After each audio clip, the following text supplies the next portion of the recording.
আসসালামু আলাইকুম। কাজীবাড়ি হেরিটেজ স্টেটের সংক্ষিপ্ত ইতিহাস পর্বে আপনাদের স্বাগত। আজকে আমরা আমার পেছনে এই যে ছবিটি আছে এই ছবিটি নিয়ে কথা বলব। এই ছবিটি মূলত আমাদের মেইন ফটক ছিল এই বাগান বাড়িতে প্রবেশে।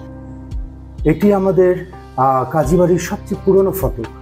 এই ফটকটি কাজীবাড়ি পুরনো যে বিল্ডিংটি ছিল এখানে 1820 সালের অনেক পূর্বে সে বিল্ডিংগুলো ভেঙে আপনার কাজীবাড়ির মূল ভবনটিকে বানানো হয়। কিন্তু 1820 সালের পূর্বের যে ভবনগুলো ছিল তার মধ্যে একটি ভবনের অস্তিত্ব রয়ে যায়। এই হচ্ছে গিয়ে সেই ফটকটি, যেটি আমাদের আদি বাড়ির একটি অংশ।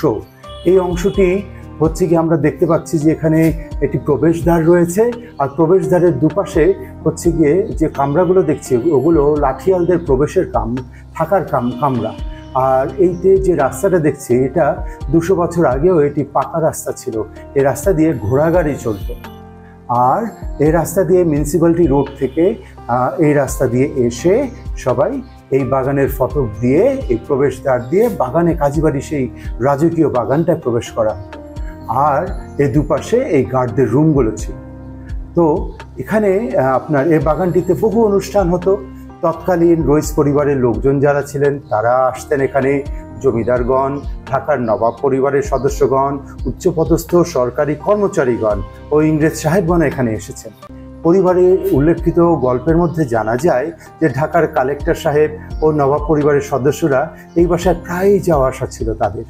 এই পরিবারের বিবাহ অনুষ্ঠানগুলিও এই বাগানে সম্পন্ন হতো।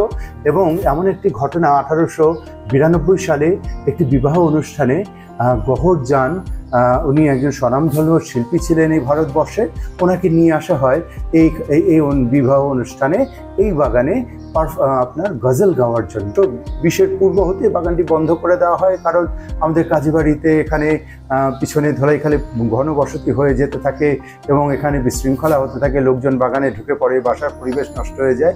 তো ওই বাগানটি বন্ধ করে দিয়ে 10টি বাড়ি 10টি উঠান সহ তৈরি করে দেওয়া হয় এবং এই বাগানটি তখন থেকে বন্ধ হয়ে যায়।